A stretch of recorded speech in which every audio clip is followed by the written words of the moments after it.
Senior Associate Professor in the Department of DS. So today I am going to teach about the linear regression. So you might be all knowing about what is linear regression, because nowadays you are all familiar with machine learning. In that, linear regression is the most efficiently used algorithm. So first of all, what is linear regression? So linear regression, this topic I am introducing with the statistical foundations of data science. So linear regression is nothing but a statistical method that can be used to model and analyze the linear relationship between the dependent variable and the independent variables. So we are relating the two variables here, dependent variable and the independent variable, by using the linear equation by using the observed data. That is, we are modeling the linear relationship between the dependent variables and the independent variables by fitting a linear equation to the observed data. So what is here dependent variable and what is independent variable here? So capital Y, we are calling it as the dependent variable, and it is also called the response variable, whereas capital X, it is called as the independent variable and also named as the predictor variable. So here X implies the input and Y implies the output. That is, output is always dependent on the input. So here I am just modeling the equation for the linear regression as output equation Y is equal to systematic part plus the random part, or also it can be modeled as observed value is equal to nothing but predicted value plus error. So what is the observed value? We are calling the response or output, or Y as the observed value and X as the predicted value as the input value, or it is also called as the independent variable. So now our linear regression, it is consisting of two main components. One is the systematic part and the other is the random part. So first let's go to the systematic part. So this systematic part, we are calling it as the predicting part of the model. That is, what does this systematic part include? It includes only the X variables here, that is independent variables. And this systematic part, it represents that how the output or the response Y is changing with the input variable capital X. So that is the importance of the systematic part. Now let's see the second part of the linear regression equation, that is the random error. We denote the random error with the notation as epsilon. So what is the significance of this random error here? So it represents the unpredicted part of the model. So what does this unpredicted part of the model represent?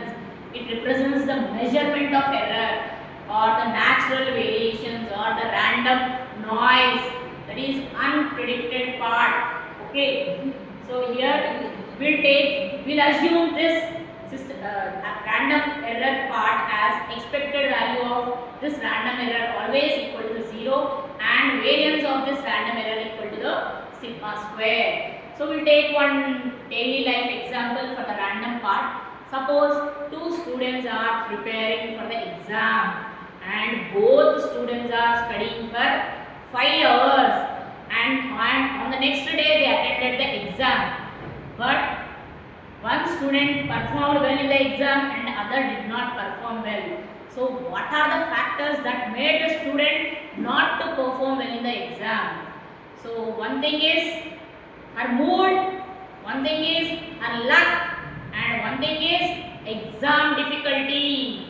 And the main thing many students will face is health problem. So these are the unknown factors that made the student not to perform well in the exam compared to her classmate. So these unknown factors, we are calling it as the random error, and we are representing it with the epsilon notation. Okay. Next, now coming to the different parts of the linear regression, we are having two types of linear regression. One is simple linear regression, because it is including only one predictor variable, and second type is multiple linear regression. It includes two or more predictor variables, or just we can say that more than one predictor variable is called as a multiple linear regression. So first method is simple linear regression. So that it will be dealing with the only one input variable or the one predictor variable, that is it includes only one x variable in the equation. So this simple linear regression, it studies the linear relationship between the dependent variable and the independent variable. Now we will model the simple linear regression by using the only one value of predictor variable as y is equal to beta naught plus beta 1 into x plus epsilon. So this is the equation that we are modeling for the simple linear regression. So where beta naught is representing the intercept, beta 1 is representing the slope, and x is representing the predictor variable, and epsilon is representing the random error. So now, which two here, beta naught and beta 1 is unknown parameters to us. Now we will calculate these two parameters by using some formulas. So first I will calculate the beta 1 parameter, we are calling it as the slope. Beta 1 is calculated as n into summation of xy minus summation of x into summation of y divided by n into summation of x square minus summation of x whole square. So these are the things we are going to use for the formula beta 1. Next, how the beta naught or the intercept formula is found? By substituting the slope value in the beta naught, we will find the intercept value. Beta naught is found by using as y minus beta 1 into x. That is the slope value. Sorry, intercept value will found. We will take on some simple example for the linear regression. One is relating study hours and the exam marks. Now our observed data is, it is representing capital X, that is the independent variable, that is it is representing the study hours, and capital Y is the dependent variable, it is representing the exam marks, that is exam marks are dependent on the study hours. So this is the data we have taken for indicating the simple linear regression model.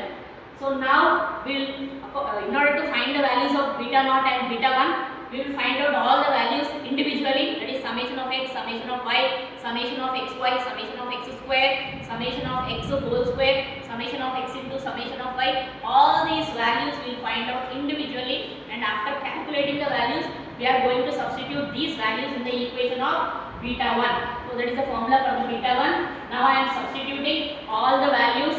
Now these values are found out from the observed data. So first value sigma x, how we are finding here? Adding all the values of x, 1 plus 2 plus 3, and I got the value as 6. Next summation of y value, I found out by adding all the values of y, 30 plus 40 plus 50, I found out as 120. Next summation of xy, multiplying x values with the y values, 1 into 30 plus 2 into 40 plus 3 into 50. So now I got the value of summation of xy. Summation of x square is squaring all the values of x, 1 square plus 2 square plus 3 square. Now my value is 14. So I found out all the values, and I know that only 3 predicted variables and I have taken for my observed data. So I have taken the value of small n as 3. Now I will calculate the beta 1 by substituting all the values. So now I found out the value of beta 1 as 10, and similarly beta naught is found out by using the value of beta 1. So here y is equal to beta 1 into x, y is equal to beta 1 into x minus, beta naught is equal to y minus beta 1 into x. So now I got the value of beta naught as 20. So final regression equation I am writing by including the values of beta naught, beta 1 and x values. So final regression I obtained as y is equal to beta naught plus beta 1 into x, where beta naught value is 20 and beta 1 value is 10. Now after finding the simple linear regression model, now I want to do the interpretation for that equation. So what is the interpretation we do now? Intercept value we got as 20. So that is 20 marks we obtained when the study hours is equal to 0. That is here x value is 0. That is for the study hours is 0. We obtained the marks as 20. Next slope is equal to 10. That is marks increase by 10 for each study hour increase. So this is the interpretation we are making for the model y is equal to 20 plus equation, that is we framed by using the beta naught, beta 1 and the predictor variable.